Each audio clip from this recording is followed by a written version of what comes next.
Today's guest is Vale Siegrist, founder of Circular Club, customer operations leader, and most importantly, mom. Vale is proving that building a successful business doesn't have to mean quitting your job or sacrificing your family. Instead, she's building with intention, sustainable growth, and a business model that fits the life that she wants to live. So if you've ever wondered whether you really have to go all in to become a successful entrepreneur, this conversation is definitely for you. Welcome to the podcast, Vale. Hi, Angela. Thank you so much for having me. Yeah, I'm excited. Not only do I love your business concept and think it is really useful for moms, but I love your approach to business because so many of the moms that I talk to feel like they have to go all in. It's all or nothing. They can't gradually build something that fits the pace that their life needs. So, for listeners who are just learning about you and your business, tell us about you and what made you become the founder of Circular Club. Sure. So a little about me. I was born and raised in Argentina and moved to the state when I was 18 with my family. And I went to school for entrepreneurship. So I've been a little bit living and breathing the entrepreneurial scene for a bit here now. What made me found Circular? Circular is a rotating closet for moms that have babies and kids up to 4 years old. And it when I talk about a rotating closet, it's a subscription where moms can rent items at a time and switch them as they need. And it came from, honestly, the need. I think I was at a space where I was feeling so guilty for wanting to buy clothes for my kid that I knew, like, I vividly remember being 3 months postpartum in maternity leave, 3 a.m., having all the Instagram ads hitting me with all these like very cute outfits. And I was like, I don't want to spend $40 on this. And then I went to like, how do I buy cute clothes at half of the price? And then the option was Shane. And I was like, I'm not buying from Shane. I'm not like putting my kid in plastic. Like, I was like, I'm not doing that. So I was like, Right. I was telling my husband, I cannot believe there's not a way to get cute clothes at not a 40, 60, $70. Like, I love Jeannie and Jack, but like, I'm not paying those Right. prices, like, period. So Mhm. I started diving into the thrift shops. And that was like a 40-minute drive. And I was like, there has to be a better way. Mhm. And in postpartum, one of the services I used was Run the Runway, because your body changes so much that you are changing sizes all the time. And I remember like being like putting jeans on in my closet from Run the Runway, and I was like, oh my gosh, like, if I'm doing Run the Runway for myself, why cannot do Run the Runway for me or for my kid? Because like that will give me the um joy of getting nice clothes without the price tag. And Angela, I think I don't want to put words into a diagnosis that I didn't have, but the joy that putting cute clothes on my baby Yeah. brought me, Mhm. and that serotonin that generated, like sending everyone the cute pictures and getting like all the accolades of how, like, that get me going. Like, postpartum is not easy, and I think it also comes from finding that joy. Yeah. So many moms, I love it when you're in this difficult time, especially during pregnancy or postpartum, and you have these problems and you find a solution and you bring it to everyone else. It's giving you something back. And I know it's a lot of work, but it's sustainable. The clothes are beautiful. They are something that you would find at Janie and Jack. They're just so adorable and really classic styles, but managing your kids' clothes, they grow out of them so quickly too, and it's like managing all of that. So for me, I would just love to have had that service because managing all of the constant clothes that I would have to buy for a special event or a special holiday or whatever. It was so much. And so I think you're really simplifying one of the stressors in parenthood as well.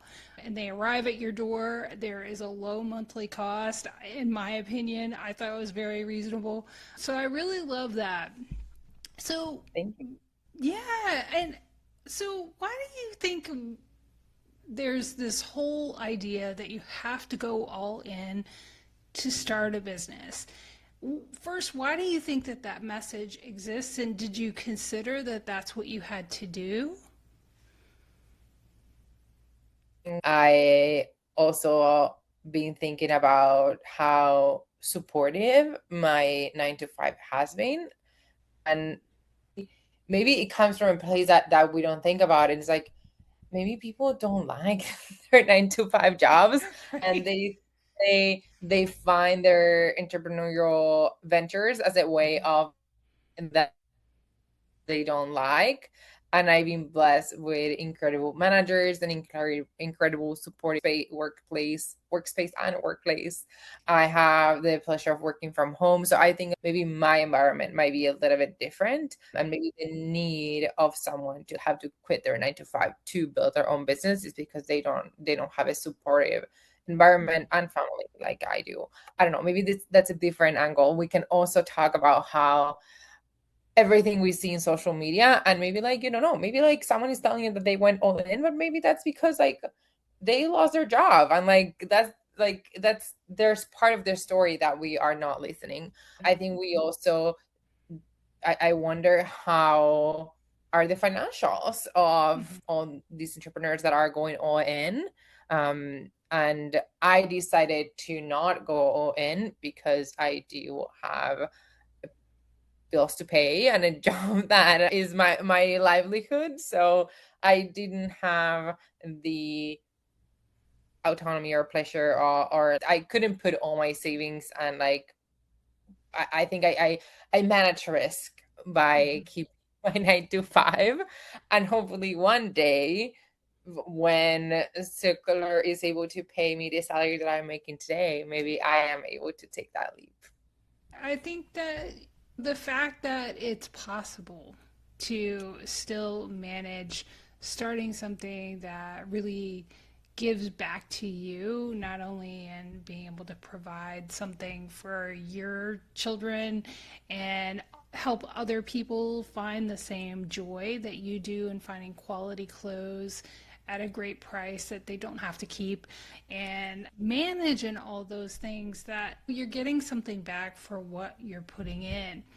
But what do you think that working moms need to hear that have this idea that they want to start a business but really aren't sure how to approach it? What I would tell them is to start small. And I love the concept of having an MVP, a minimum viable product. And it's like, what is the smallest thing that you can do to prove your concept? And that is going to give you the validation you need to see, like, do I move forward? Do I invest more? Or maybe not. Like, I tried to sell, I don't know, I saw someone selling strawberry sweet cream. And it's okay if I can sell five, if I go put myself out there, if I invest $50 and I get back my investment, okay, I can reinvest and keep building. But maybe if you don't sell the five, maybe it's like, okay, maybe this is not the avenue. And it's always going to that data to understand if you're in the right or wrong direction. Mm-hmm. Yeah, I've also heard too, making an investment in yourself is also a way to keep you interested in investing and continuing with your business. Have you ever had anything on your journey where you've made a large investment where it's kept you committed to the business? I don't think so. I when I hear large investment, I hear large investments of money, and I at least I get this point of Circular. I've made a smaller investments very cautiously. Mm-hmm. Probably the biggest investment that I've done is the website, and it's an investment on time because I built it myself. Mm-hmm. So that is probably the biggest investment that keeps me going, because I don't want to throw away everything that I built up until this point. Yeah, sure. Yeah, I think that really is something helpful to kind of keep you committed and look what I have already built, what I have already invested in this business. Because every day as an entrepreneur is not the best. You're going to have those tough days and you got to have those things that keep you in the game. So I think it's really important to have those. But talk about how you have intentionally designed your business to work alongside your other commitments like work and family. So I always knew that my mental health needs to come first. Right. And that has been a non-negotiable. So every time that I hit a point where like I feel like things are not coming together, I am able to take a step away and say, okay, today I'm not working on circular. And it's okay. And nothing is gonna break. And I think, believe it or not, it's like, I don't know if this is an unpopular opinion or someone might not agree with me, but that's where having a full-time job allows me to mental health first, because it's like my family is not depending on circular to eat, and that brings me that peace that lets me like take a break, take a breather, and then come back with more energy. How do I balance it all? Knowing my priorities and allocating very specific amounts of time. So for example, we divide with my husband the days that he plays soccer and the days that I work out. So the days that he plays soccer, I stay at home and I work on circular. The other days, I need to work out, because first is my time for myself, and then if I don't take care of myself, who will? And taking care of myself comes before circular. And I think like you're asking me about what others are saying and like why everyone thinks like we need to go all in. And I think like we've been in a world, we've been seeing like entrepreneurs go all in and put their companies first before their health and before their mental health too. And I think I am challenging that model, and I'm saying I'm not going to work on circular today, and it's okay, because if I'm seeing my health not doing well, my health comes first. Like I don't have circular without my health, so that has to come first. Yeah, I'm really glad when I started this podcast 5 years ago, we weren't really talking about that very much. And I'm glad it's part of the conversation and it's already at the forefront of, entrepreneurs like yourself. You're already thinking about it as you're establishing your business. You're not hitting that that wall where you have to actually shut down the business or something like that because it's just not sustainable anymore. So I love that. And while you've been building a business that fits your life and helps you also tend to your other commitments, you also have not had outside investors, right? Works. Yeah, so talk about the benefits of that and how did you come to that determination? Is that on purpose that you wanted to not have outside investors, and what are some of the benefits of that? Honestly, for me, it's mental health. Right. I've seen startups working with investors before. I know that people that invest and put money in your business, they do it because they want to see a multiplier in their dollars. And I like starting circular for me was also like approaching it with a mentality that I can't fail. And with that mentality, I know that like investors don't have that mentality. So self-funding circular allows me to not have that pressure, and that's a benefit that I see. And I'm not opposed of having investors in the future, but I also know that probably I will have to go full-time in the business if I have investors, because I want to give it my 120%, because if people are giving me money to make them a multiplier, I will be committed to making that happen for them. And I'm not at a space but I can make that commitment. Yeah, and it sounds like you've made some peace with growing slower without investors and, like you said, having your mental health intact or better mental health rather than having investors who are putting this pressure on you to reach certain goals and to multiply whatever investment that they've made in your business. So I love that too because I think so many business startups think that they must have investors to achieve this astronomical growth right off the bat. And that's not necessarily something that everybody wants. And honestly, that's a pace and a level of growth that maybe a working mom can't even sustain. So being intentional about that, I think, is so important. That I will give on that is the book 0 to 1. And I think it really taught me how to focus on that first step.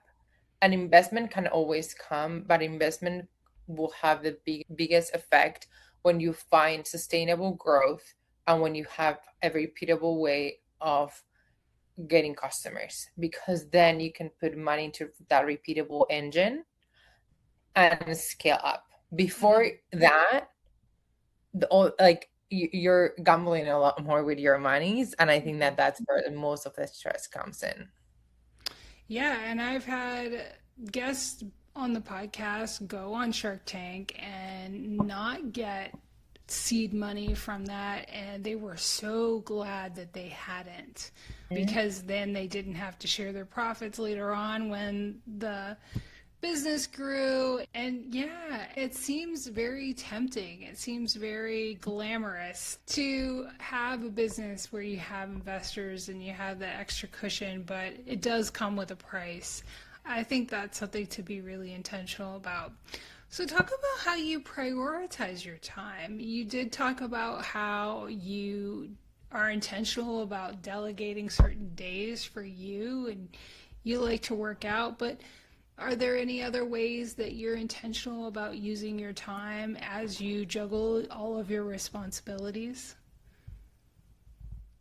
So I'm at a point where my full-time job is requiring a little bit more of me than in other stages. I work in edtech, and we all know that summer for education, it's high season. So I think rather than my strategy is being patient with myself and understanding that I cannot do everything all the time at the same pace. So it's okay to dial back in some aspects while my full-time job needs my full attention. And then I know that as we approach Q4, that is going to switch a little bit. In Q1 is going to be a little bit half and half, and then Q2. And as I live in a very cyclical pace for my full-time job, that will affect my business. And thankfully, for example, I believe that the highest season for circular is the holidays and winter, because those are the clothes that we rotate the most. So I'm actually glad that when my full-time job might be in low season, circular will be in high season. I think having that overlap works very well. As I talk about it, it reminds me of an experience that we had in the wineries in Mendoza, Argentina, where they shared that they can only produce wine or the grapes in certain months of the year. Most of the wineries grow olives because it's how they can produce money in off season. So I think that's a very good analogy for how I see my life, to be honest, because I cannot produce the olives all at the same time. I cannot produce the grapes. Everything cannot happen at the same time, and it's okay if some happen at one point of the year and some happen at the other part of the year. Yeah, I think that's an incredibly healthy outlook. Did it work out that way, that there was that, or were you intentional about that? Oh, it just worked out that Oh, way. you did? It That's worked out great that way. though. But I also started a business when my full-time job was a little bit low, and then I had to come to the table and say, like, oh my God, I cannot do everything at the same time. And then Yeah. I was okay. It is okay. I had to tell myself that it was okay to call it a Q4 to Q1 business, and then that my full-time job that ultimately is what's supporting circular. Yeah, but that is so Keep going. healthy. That is not, it's way easier to say than to actually do. I've had to struggle with that. There have been busy times in my life where I can't put as much focus on the business as I would like. We had graduations and moved last year, and there was just no way to do much more than service my clients and put out a podcast every week and do interviews like this one. And there wasn't a lot of time for anything else, and that just had to be okay. And so, yeah, and that's incredibly hard to do because we push ourselves so much, especially as women. We want to take care of everything as moms. And so that's really a healthy outlook. And I hope our listeners are taking something from that and realizing that it's okay to grow slower at certain times that meets your schedule, especially when you might have a full-time job or whatnot. That's totally possible. You don't have to just have a complete straight up growth immediately. So I think that's a really important lesson for our listeners. So let's talk about how sharing your journey has created accountability or community with Circular. It's me showing up. Yeah, it really does, right? I think, yep, it sure does. Yeah. And something that I don't think I talk a lot in my social media is how these podcasts, like podcasts like yours, have helped me connect with incredible interviewers and funders, that community going, right? So I'm so thankful for the opportunity to connect with hosts like you. Oh, I appreciate that. And I love it too, especially as an online business owner. You're just doing the things yourself. And that's why I started this podcast, as I knew there had to be other moms out there starting a business and having moments of self-doubt and not sure if they could make it all happen, and what does help other moms and what kind of businesses were they creating. I love that 5 seasons, 250 plus episodes, we're still here and growing. So what would you say to a mom who's waiting for the perfect time to start or grow their business? There's no perfect time, but trust your instincts and look at your day and ask yourself, how much of my day can I dedicate to this, and how much of my long-term time I want to dedicate to this. One of the things that I'm struggling but learning to is how to find time to relax and refresh that energy, because that might be something that you don't know that you're giving up. And as moms, it's so important to recharge. So just be careful that you're not putting more in yourself, because we have so much on our plate and our mental load that I think we have to be careful to not just blindly jump into something that might hurt us more than helping us. Yeah, we can get so caught up in this idea that we need to be productive all of the time, doing something. Our to-do list it never gets done. And that's just something you have to get comfortable with and go, okay. It's more like, how comfortable are you with the level of to-dos on your list? Yeah, how comfortable are you saying no? How comfortable are you Yeah. with prioritizing? How maybe instead of making dinner every night, maybe you need to start getting a service that delivers meals to you because you won't have that time. So I think I will be like, probably I'm talking from the struggles that I'm having right now with myself. And then, wow, I didn't expect the trade-off of, I thought I had the time, and now life, it's getting a little bit busy, and I'm like, how do you manage it all, right? And it's tough. It's tough. And I think I listen to your question, and I see all these moms with the hopes of building the next empire, and my head is, at what cost? Yeah, and then it's not to say that empire won't happen, but I think that the pace at which you grow it matters, and the faster the pace, the more sacrifices you have to make. So I think it's important to have voices out there saying slow is okay, and so we can stop the beating ourselves up for not doing more, which is very common. So I love that. And I think it's wonderful that you have this business that's helping other parents, and at the same time, you're demonstrating it's possible to start and grow a business that works for you in your life, and that's going to continue to change as your child gets older. It's always a different challenge. But for any mom listening, what would you say is one thing that you want her to take away from this conversation if they remembered one tip? Your mental health comes first. So if it's not serving you, is it worth it to be in your plate? I think that's just so important. And to be a startup and you're already there and you're already thinking about that and have that in the forefront of your mind, it sometimes takes entrepreneurs years to get there. So, congratulations on getting your startup going and it being such a beautiful business that's helping other parents. So, tell listeners where they can find out more about Circular and see all that you're doing. Sure. So our website is circularmomclub.com. Our Instagram is circular___club because there was nothing else available.